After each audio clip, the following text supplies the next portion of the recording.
Hello hi welcome to amusing stuff. నా పేరు కిషోర్. నేను ఆల్రెడీ ట్రిపుల్ పబ్లికేషన్స్లో సైన్స్ అండ్ టెక్నాలజీ బుక్ రాయడం జరిగింది. ఎంతో ప్యాషన్తో ఆ బుక్ రాసాం. హోప్ అది బాగా జరుగుతుంది. అంటే మార్కెట్లో దాని గురించి బాగా డిస్కషన్ ఉంది. యాజ్ వెల్ యాజ్ మాకు మంచి రివ్యూస్ వచ్చాయన్నమాట, మంచి కంటెంట్ ఇచ్చారని చెప్పేసి. సో సైన్స్ అండ్ టెక్నాలజీ స్పెసిఫిక్గా నేను డీల్ చేస్తున్నాను కాబట్టి సైన్స్ అండ్ టెక్నాలజీలో స్ట్రాటజీ ఎలా ఉండాలి అనేది ఈరోజు డిస్కస్ చేద్దాం. ఈ సైన్స్ అండ్ టెక్నాలజీ అనేది ఇప్పటికి నేను ఒక వీడియో క్లాస్లో అమ్యూజింగ్ స్టఫ్ వాళ్ళకి ఇచ్చిన వీడియో క్లాస్లో నేను ఆడియో క్లాస్లో ఆల్రెడీ చెప్పాను. నేను మీ డిసైడింగ్ ఫ్యాక్ట్ అనే సైన్స్ అండ్ టెక్నాలజీనే. ఎందుకంటే హిస్టరీ పాలిటీ అనేది ఆల్మోస్ట్ స్టాటిక్ కంటెంట్, అదిగాక ఏంటంటే ఓల్డ్ కంటెంట్ అనమాట.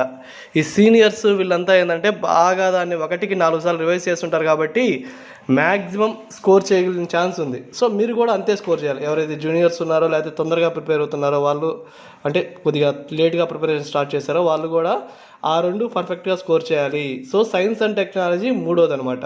Science and technology deciding factor. ఎందుకంటే సైన్స్ అండ్ టెక్నాలజీ కొత్తది కాబట్టి ఎవరైతే పర్ఫెక్ట్గా రివైజ్ చేస్తారో వాళ్ళకి ఎక్కువ స్కోర్ వస్తుంది. ఎవరైతే కొద్దిగా నెగ్లెక్ట్ చేస్తారో వాళ్ళకి దానిలో స్కోర్ తగ్గితే ఎకనమీ ఎలాగో ఏంటంటే ఎకనమీ పేపర్ని బట్టి డిసైడ్ అయి ఉంటుంది అనమాట. ఎకనమీ అనేది మ్యాక్సిమం 75కి 50 ఆర్ 55 స్కోర్ చేయొచ్చు మ్యాక్సిమం అది. ఎందుకంటే స్టాటిక్ కంటెంట్ ప్లస్ అది డేటా ఇస్తారు కాబట్టి ఆ డేటా అనేది మనం పర్ఫెక్ట్గా అన్ని టైంలో గుర్తుపెట్టుకోలేం కాబట్టి అది లాజిక్ ఓరియంటెడ్ కాదు. కొన్ని లాజిక్ ఇచ్చిన డేటా ఎక్కువ పడుతుంది కాబట్టి ఆ డేటాలో మిస్టేక్స్ చేసే అవకాశం ఉంది. So science and technology already triple publications నుంచి ఆ సిలబస్ని డీకోడ్ చేయడం జరిగింది. మేము సిలబస్ని అర్థం చేసుకొని సిలబస్లో ఏవి అడగడానికి స్కోప్ ఉంది, ఎక్కడి నుంచి అడగడానికి స్కోప్ ఉంది అని చెప్పేసి తీసుకొని ఒక కూలంకషంగా ట్రిపుల్ పబ్లికేషన్ బుక్లో ఆల్రెడీ మేము పబ్లిష్ చేసాం సిలబస్ డీకోడింగ్. అది చూసుకుంటే మీకు సిలబస్ అనేది ఎలా ఉంటుందో అర్థమైపోతుంది అనమాట. సో కమింగ్ టు నవ్ ఏం చేస్తున్నామంటే ట్రిపుల్ పబ్లికేషన్స్ అమ్యూజింగ్ స్టఫ్ వాళ్ళు కలిసి ఒక టెస్ట్ సిరీస్ కండక్ట్ చేయబోతున్నాం అనమాట. ఈ test series first of all test series ఎందుకు రాయాలి సార్, మేమంతా చదివాము, ఆబ్జెక్టివ్ ఓరియంటెడే కదా, మేమంతా చివరిలో పెట్టేస్తాము అనేది ఒక ఫీలింగ్ ఎవరికైనా సరే, ఫస్ట్ స్టార్టర్స్కి కానీ ఎవరికైనా ఒక ఫీలింగ్ అనమాట. చదివిన తర్వాత సేమ్ బిట్లో సాల్వ్ చేయడానికి టెస్ట్ సిరీస్లో ఎందుకు అని చెప్పేసి. టెస్ట్ సిరీస్లో ఎందుకు చేయాలంటే first of all test series అనేది నీకు ఆ మైండ్ సెట్ని అలవాటు చేస్తుంది. అంటే ఎగ్జామ్ ఓరియంటెడ్ మైండ్ సెట్ని అలవాటు చేస్తుంది. సపోజ్ నువ్వు ఎగ్జామ్ హాల్లో కూర్చునేటప్పుడు ఒక 75 బిట్స్ని ఆ టైంలో సాల్వ్ చేయాలంటే అది ముందే సాల్వ్ చేస్తుంటే నీకేందంటే ఆ మైండ్ సెట్ అలవాటు అయిపోద్ది. ఓకే, ఇంత టైంలో మనం ఇంత సాల్వ్ చేస్తున్నాం, ఇలా వెళ్తున్నాం. ఫస్ట్ అనేది పేపర్ మొత్తం ఫస్ట్ చూస్తాము, తర్వాత ఈజీ బిట్స్కి వెళ్తాము, తర్వాత మోడరేట్ బిట్స్కి వెళ్తాం, తర్వాత టఫ్ బిట్స్కి వెళ్తాం. ఇలా నువ్వు ఒక ప్యాటర్న్ ఆటోమేటిక్గా నీ మైండ్ సెట్కి డెవలప్ అవుద్ది. కాబట్టి నువ్వు ఎప్పుడైతే టెస్ట్ సిరీస్లు రాస్తావో చివరికి ఎగ్జామ్ ఓరియంటెడ్కి ఎగ్జామ్కి వెళ్ళిన తర్వాత నీకు టెన్షన్ రాదు. ఆల్రెడీ నువ్వు నెంబర్ ఆఫ్ టెస్ట్లో సాల్వ్ చేస్తుంటావు కాబట్టి అదే ప్యాటర్న్లో ఎగ్జిక్యూట్ చేస్తావు కాబట్టి బెటర్ స్కోర్ వస్తుంది అనమాట. నథింగ్ ఎలా అంటే నీకు 1 or 2 మార్క్స్లో చాలా క్యాడర్ కూడా మిస్ అయ్యే ర్యాంక్స్ ఉంటాయన్నమాట. సపోజ్ మీకు ఒక మొత్తం కలిపి సంథింగ్ ఒక 70% మార్క్స్ వస్తే ఆ 1%లో అంటే ఎగ్జామ్లో సెలెక్ట్ అయ్యే వాళ్ళంతా 70% of the marks 69% of the మార్క్స్లో ఉంటారు. అంటే మైన్యూట్ డిఫరెన్స్ ఉంటుంది అనమాట. సో టెస్ట్ సిరీస్ అనేది మీకు ఆ 1 or 5 చివరి 5 మార్క్స్ ఫెచింగ్ చేయడానికి యూజ్ అవుతుంది అనమాట. So coming to the science and technology already మేము బుక్ పబ్లిష్ చేసాము. Book is doing good. అంటే బుక్ చాలా బాగా రెస్పాన్స్ వచ్చింది. ఎందుకంటే ఓల్డ్ ప్యాటర్న్లో కాకుండా మేము ఒక ఇన్నోవేటివ్ ప్యాటర్న్లో మొత్తం సివిల్ సర్వీసెస్ ఓరియంటెడ్ కరెంట్ అఫైర్స్తో బుక్ ఇచ్చాం కాబట్టి అది బాగా సక్సెస్ అయింది. Coming to the test series ఏంటంటే టెస్ట్ సిరీస్లో సిలబస్ని మొత్తం అన్ని యాంగిల్స్లో కవర్ చేస్తామన్నమాట. దీంట్లో 3 types ఆఫ్ క్వశ్చన్స్ ఉంటాయన్నమాట. కాన్సెప్చువల్ క్వశ్చన్స్ ఉంటాయి, స్టాటిక్ ఓరియంటెడ్ ఉంటాయి, డేటా ఓరియంటెడ్ ఉంటాయి, కరెంట్ అఫైర్స్ సంబంధించిన క్వశ్చన్స్ కూడా ఉంటాయి అనమాట. సో ఎక్కువ ఏంటంటే టెస్ట్ సిరీస్ చేయడం వల్ల అది especially triple publication test series చేయడం వల్ల మీకు యూజ్ ఏంటంటే ఈ యూపీఎస్సీ ప్యాటర్న్ ఏదైతే మన గ్రూప్ 2కి గ్రూప్ 4 వాళ్ళకి అలవాటు కాలేదో ఈ ప్యాటర్న్ అనేది మీకు అలవాటు అవుతుంది అనమాట. ఈ ప్యాటర్న్ అలవాటు కావడం వల్ల మీరు ఈజీగా సాల్వ్ చేస్తారనమాట. మ్యాక్సిమం ఒక 70% ఆఫ్ ది క్వశ్చన్స్ వచ్చేసి కరెంట్ అఫైర్స్ నుంచే ఉంటాయి అనమాట. సో కరెంట్ అఫైర్స్ నుంచి ఎలా ఉంటాయి, అది పిఐబి నుంచి మెయిన్ సోర్స్ నుంచి తీసుకున్నాయి, డిఫరెంట్ ఇన్స్టిట్యూషన్ నుంచి తీసుకున్నాయి, ఇస్రో కానీ డిఆర్డిఓ కానీ వాటిని తీసుకున్నాయి. గవర్నమెంట్ స్కీమ్స్ ఒక కాన్సెప్ట్ లాగా ఉంటుంది. ఇంకా ఏంటంటే ఎస్పెషల్లీ సివిల్ సర్వీసెస్లో ఏవైతే బిట్స్ అడగడానికి స్కోప్ ఉందో వాటిని గెస్ చేసి తీసుకుంటాను అనమాట. ఈ టెస్ట్ సిరీస్ కాన్సెప్ట్ ఎలా ఉంటుందంటే ఒక ఫుల్లీ అంటే ఒక పూర్తిగా అవగాహన ఉన్న ఒక బుక్ రాసిన తర్వాత ఆధార్కి ఏంటంటే ఎక్కడి నుంచి బిట్స్ వస్తాయి అనేది స్కోప్ అనేది అలవాటు అవుతుంది, అంటే తెలిసిపోతుంది అనమాట. అంటే అట్లీస్ట్ తెలిసిపోయి గెస్ చేయగలరు. అంటే ఓకే, సపోజ్ COP28 జరిగింది. COP28లో ఇండియా తీసుకున్న చర్యల్లో ఏమిటి, గ్లోబల్ రివర్ సిటీస్ అలయన్స్ కానీ, గ్రీన్ క్రెడిట్ ఇనిషియేటివ్ కానీ ఇట్లాంటివన్నీ ఉంటాయన్నమాట. సో ఇట్లాంటివన్నీ ఏంటంటే ఓకే, వీటి నుంచి రావడానికి స్కోప్ ఉంది అని చెప్పి ఆ బిట్ ఇవ్వడం జరుగుతుంది. ఇంకోటి, COP27లో ఇండియా న్యూ ఐఎన్డీస్ అంటే ఇంటెండెడ్ నేషనల్ డెవలప్మెంట్ గోల్స్ని ప్రవేశపెట్టింది, కొత్తవి అనమాట అవి. సో వాటి కాన్సెప్ట్ ఏంది, వాటి లక్ష్యాలు ఏంది, అలా ఏంటంటే బిట్ ఓరియంటెడ్ అనేది బిట్ అనేది గెస్ చేయడానికి స్కోప్ ఉంటుంది. కాబట్టి ఎక్కువగా మీరు మార్క్స్ గోల్ చేయడానికి అంటే ఎక్కువ మీరు మార్క్స్ తెచ్చుకోవడానికి వీలుంటుంది అనమాట. సో పాత ప్యాటర్న్ వెళ్ళిపోయింది. పాత ప్యాటర్న్ లాగా ట్రిపుల్ పబ్లికేషన్స్ ఏం ట్రై చేయదు. పాత ప్యాటర్న్ అంటే ఏంది, ఒక క్వశ్చన్ ఇచ్చేసి ఆ క్వశ్చన్కి 4 ఆప్షన్స్ ఇచ్చాడు. అంటే టీవీ ఎవరు కనిపెట్టాడని 4 ఆప్షన్లు ఇవ్వడం, లేకపోతే సౌండ్ని దేంతో కలుస్తారు అని చెప్పి 4 ఆప్షన్లు ఇవ్వడం. అలా సిల్లీ బిట్స్ ఉండవు అనమాట. ఇన్ కేస్ సిల్లీ బిట్స్ అని కాదు, అవి కూడా మంచి బిట్సే. కాకపోతే వచ్చిన ప్యాటర్న్ బట్టి మనం మారాలి కాబట్టి ఖచ్చితంగా ఏంటంటే మనము ఎలా వెళ్ళాలి, ఐదర్ మ్యాచింగ్ కానీ అంటే జతపరచడానికి వెళ్ళాలి బిట్స్ అనేవి, లేకపోతే ఒక 4 స్టేట్మెంట్లు ఇచ్చి ఆ స్టేట్మెంట్లో ఏది తప్పు ఏది రైటు అనే దానికి వెళ్ళాలి, లేకపోతే అసెర్షన్ అండ్ రీజన్ అనమాట. అసెర్షన్ రీజన్ అంటే ఒక స్టేట్మెంట్ ఇస్తారు, ఆ స్టేట్మెంట్ కింద దాన్ని రీజన్ ఇస్తాడు అనమాట. ఆ రీజన్లో ఏ ఆప్షన్ వచ్చేసి స్టేట్మెంట్ కరెక్టే, రీజన్ సరిపోయింది, తర్వాత ఆప్షన్ వచ్చేసి స్టేట్మెంట్ కరెక్ట్, రీజన్ సరికాదు, తర్వాత స్టేట్మెంట్ తప్పు, అట్లా 4 ఆప్షన్స్ ఉంటాయి కదా, అవి అనమాట అసెర్షన్ రీజన్ అనమాట. సో ఇలా ఇన్నోవేటివ్గా ఆల్మోస్ట్ మీకు ఇచ్చే బిట్స్లో మొత్తం ఆల్మోస్ట్ ఇన్నోవేటివ్గా డిజైన్ చేయడం జరుగుతుంది.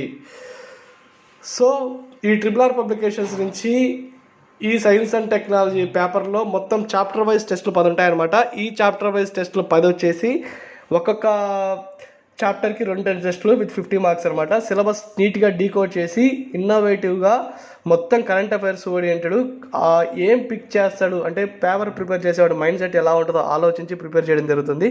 నెక్స్ట్ ఆఫ్ ఆల్ 4 గ్రాండ్ టెస్టులు ఉంటాయి. 4 గ్రాండ్ టెస్టులకి డిస్కషన్ కూడా ఉంటుంది అనమాట. అంటే 4 గ్రాండ్ టెస్టులకి వీడియో ఎక్స్ప్లెనేషన్ ఉంటుంది. సో 4 గ్రాండ్ టెస్ట్ వరకు వీడియో ఎక్స్ప్లెనేషన్ కవర్ అవుతుంది. మిగిలిన వాటికి క్వశ్చన్స్ విత్ ఎక్స్ప్లెనేషన్ అనమాట. క్వశ్చన్స్ విత్ ఎక్స్ప్లెనేషన్ వల్ల చాలా యూజ్ అవుతుంది ఈ క్వశ్చన్స్ విత్ ఎక్స్ప్లెనేషన్ కాన్సెప్ట్. అంటే ఎక్స్ప్లెనేషన్ ఎందుకు ఇస్తున్నామంటే, ఇప్పుడు ఒక బిట్ ఉందంటే నీకు COP28 గురించి ఒక క్వశ్చన్ పడిందంటే ఎక్స్ప్లెనేషన్లో COP28 మొత్తం ఉంటుంది. COP28 మొత్తం ఉండడం వల్ల మీకేమవుతుందంటే ఆ COP28లో మీకు బిట్లో కవర్ కానీ అయినా మెటీరియల్ ఉంటుంది కాబట్టి మెటీరియల్ చదవడం వల్ల ఇంకో బిట్ కవర్ అవుతుంది అనమాట. అలా ఆల్మోస్ట్ సిలబస్ మొత్తం అన్ని యాంగిల్స్లో కవర్ అయ్యేటట్టు. సపోజ్ రీసెంట్గా ఫిబ్రవరిలో రామ్సార్ సైట్స్ 5 ప్రవేశపెట్టబడ్డాయి అనమాట. సో ఈ ప్రవేశపెట్టారు కాబట్టి రామ్సార్ సైట్స్ సంథింగ్ 104 ఎంతో చేరాయన్నమాట.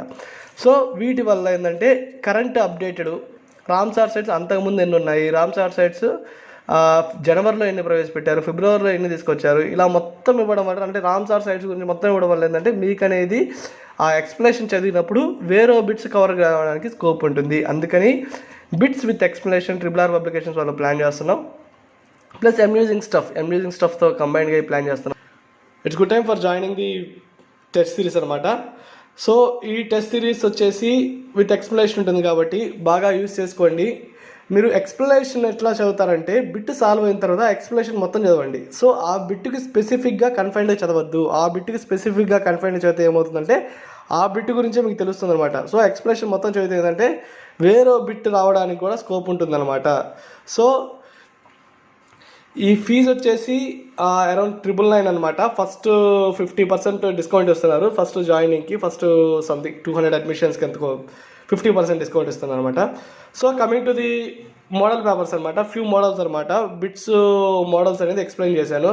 సపోజ్ ఇది చూడండి, వాదన కారణం చూడండి. ఈ మొలస్కులు కానీ పగడాలు కానీ అంటే షెల్స్ అంటారు కదా, సముద్ర కోరల్ లీవ్స్ కానీ ఇట్లాంటివన్నీ ఏంటంటే కాల్సిఫైయింగ్ జీవులు అంటారు అన్నమాట సముద్రాల్లో. ఎప్పుడైతే సముద్రాల్లో ఎసిడిటీ పెరుగుతుందో అవి చనిపోతున్నాయి అన్నమాట. సో ఇట్లాంటివి తీసుకొని అసెర్షన్ అండ్ రీజన్ రూపంలో ఇస్తాం. కింద సముద్ర ఆమ్లీకరణ ప్రభావాలు అని చెప్పేసి బిట్ ఎక్స్ప్లెనేషన్ నీట్గా ఇస్తాం అనమాట. నెక్స్ట్ బిట్ చూడండి, COP28 గురించి రీసెంట్గా జరిగిందనమాట. సో ఇది ఇది ఫస్ట్ టైం ఇచ్చాము. యునైటెడ్ నేషన్స్ COP28 నవంబర్ 30 నుంచి డిసెంబర్ 13 వరకు పశ్చిమాసియా సరిహద్దులోని అజర్బైజాన్లోని బాకులో జరిగిందనేది తప్పనమాట. బాకులో జరిగేది ఏంటంటే 2024లో జరిగే COP29 అనేది బాకులో ప్లాన్ చేశారనమాట. సో ఇలా ఏంటంటే ట్విస్ట్గా ఇస్తామన్నమాట. ట్విస్ట్ చేసి ఇవ్వడం వల్ల ఏమవుతుందంటే మీరు బిట్ సాల్వ్ చేసేటప్పుడు ఏంటంటే మీకు కాన్సెప్ట్ ఓరియంటెడ్ పూర్తిగా తెలిసిపోతుంది. సో ఎక్స్ప్లెనేషన్ చూడండి ఒకసారి. COP28 గురించి మొత్తం ఇచ్చాం. అంటే COP28లో అంశాలు అంటే గ్లోబల్ స్టాక్ టేక్ కానీ, లేకపోతే గ్లోబల్ గోల్ అడాప్టేషన్ కానీ, క్లైమేట్ ఫైనాన్స్ కానీ, లాస్ అండ్ డ్యామేజ్ ఫండ్ కానీ, లేకపోతే గ్లోబల్ రెన్యూవబుల్ ఎనర్జీ ప్రతిజ్ఞ కానీ, ఇట్లాంటివన్నీ COP28లో ఇండియా చర్యలు, global cities river cities alliance కానీ, గ్లోబల్ క్రెడిట్ ఇనిషియేటివ్ కానీ, ఇలా ఏంటంటే ఇలా మొత్తం ఇవ్వడం వల్ల మీకు అనేది బిట్ సాల్వింగ్ ఈజీగా ఉంటుంది. So hope we will try to bring our best అనమాట. చాలా మ్యాక్సిమం మీకు బిట్ అనేది డిజైనింగ్ అనేది చాలా పర్ఫెక్ట్గా చేసి ఇవ్వడం జరుగుతుంది. సో వీటితో పాటు లాస్ట్ అమ్యూజింగ్ స్టఫ్లో ఈ ఫిబ్రవరి నాది బుక్ అనేది మార్చి 30 వరకు అప్డేట్ అనమాట. ఏప్రిల్ నుంచి అప్డేట్ కాలేదు కాబట్టి ఏప్రిల్ నుంచి నెక్స్ట్ జూన్ 15 వరకు, అంటే జూలై 15 వరకు, ఎగ్జామ్ జూలై 28 కాబట్టి జూలై 15 వరకు అరౌండ్ 5 to 6 PDFs మేము ప్రొవైడ్ చేస్తాం అమ్యూజింగ్ స్టఫ్లోనే. ఇవేంటి అంటే ఈ కరెంట్ ఓరియంటెడ్ అనమాట. అంటే మీరు కరెంట్ ఓరియంటెడ్ ఎప్పుడు దాకా కవర్ చేస్తుంటారంటే మార్చి 30 వరకు మా బుక్లో కవర్ చేస్తుంటారు. ఏప్రిల్ నుంచి వచ్చే కరెంట్ ఓరియంటెడ్ అని మేము 15 డేస్కి ఒకసారి కానీ 1 మంత్కి ఒకసారి కానీ PDF రిలీజ్ చేస్తాం అమ్యూజింగ్ స్టఫ్ నుంచి ప్లస్ ట్రిపుల్ పబ్లికేషన్ నుంచి. ఈ PDF అనేది ఖచ్చితంగా ఎవరైతే కోర్సు తీసుకుంటారో వాళ్ళకి PDF అనేది యాప్లో యాక్సెస్ ఉంటుందన్నమాట. ఈ యాప్లో యాక్సెస్ ఉండి కరెంట్ ఓరియంటెడ్ అంటే ఈ 3 monthsలో ఉన్న కరెంట్ ఓరియంటెడ్ అన్ని సోర్సుల నుంచి కరెంట్ అప్డేట్స్ తీసుకొని దాంట్లో వేస్తాం కాబట్టి అవి చదువుకుంటే ఖచ్చితంగా అరౌండ్ 15 to 20 బిట్స్ వచ్చే స్కోప్ ఉంది. So that's it. All the best. బాగా ప్రిపేర్ కండి. మంచిగా ప్రిపేర్ అయ్యి మ్యాక్సిమం ఈ ఇయర్తో మీ కష్టాలు తీర్చుకునేలాగా, కష్టాలు కాదు మీ గోల్ని సాధించేలాగా. సో బెటర్ ఏంటంటే చాలామంది క్రాస్ రోడ్స్లో కానీ లేకపోతే విజయవాడలో కానీ, వైజాగ్లో కానీ, చిన్న పల్లెటూరులో కానీ చాలామంది ప్రిపేర్ అవుతున్నారు. వాళ్ళందరికీ నేను చెప్పేది ఏంటంటే కనీసం హార్డ్ వర్క్ చేయండి. ఈ 3 months చాలు. 3 months హార్డ్ వర్క్ చేస్తే, పర్ఫెక్ట్ హార్డ్ వర్క్ చేస్తే Group 2 అనేది కొట్టచ్చు. నేను చాలామందిని చూశాను అనమాట. అప్పుడే Group 1 ప్రిలిమ్స్ అయిపోయి 3 months హార్డ్ వర్క్ చేసి కొట్టిన వాళ్ళని కూడా చూశాను. సో వాళ్ళ మెయిన్ సూత్రం అదే. నేను చెప్పాను కదా, సింపుల్ స్ట్రాటజీ ఏంది? ఫస్ట్ ఆఫ్ ఆల్ మంచి ఒక బుక్ చదవండి. బుక్ చదివిన దాని తర్వాత బిట్స్ ప్రాక్టీస్ చేయండి. బిట్స్ ప్రాక్టీస్ చేసిన తర్వాత టెస్ట్ సిరీస్లు రాయండి. దాని తర్వాత ఏం చేస్తారు, బిట్స్ ఏవైతే టెస్ట్ సిరీస్లు రాసినా మనం ప్రాక్టీస్ చేసిన బిట్స్లో ఏవైతే మిస్టేక్స్ ఉన్నాయో వాటిని రాసుకోండి, ఖచ్చితంగా రాసుకోండి. దాన్ని మీకున్న నోట్స్కి అపెండ్ చేసుకోండి, మళ్ళీ సాల్వ్ చేయండి. మళ్ళీ లాస్ట్ టైము ఒక 2-3 times మీరు నోట్స్ చేసుకున్న దాన్ని 2-3 times రివిజన్ చేయండి. సో ఇలా రివైజ్ చేయడం వల్ల పర్ఫెక్ట్గా మీకు సిలబస్ మీద ఒక ఐడియా వస్తుంది, సబ్జెక్ట్ మీద ఐడియా వస్తుంది. బిట్స్ అనేవి ఈజీగా సాల్వ్ చేయగలరు.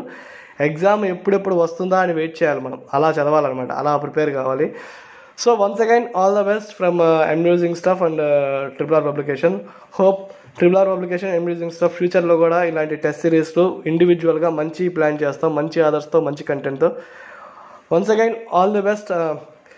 ఎగ్జామ్ మ్యాక్సిమం పోస్ట్పోన్ కాదు, పోస్ట్పోన్ అవుద్ది అని చాలామంది ఒక మిస్ఇంటర్ప్రిటేషన్లో ఉంటారు. 99% కాదు కదా, 99.9% పోస్ట్పోన్ కాదనమాట. సో పర్ఫెక్ట్గా ప్రిపేర్ కండి. All the best. Thanks lot. Keep following amusing stuff and triple R publication. Thank you.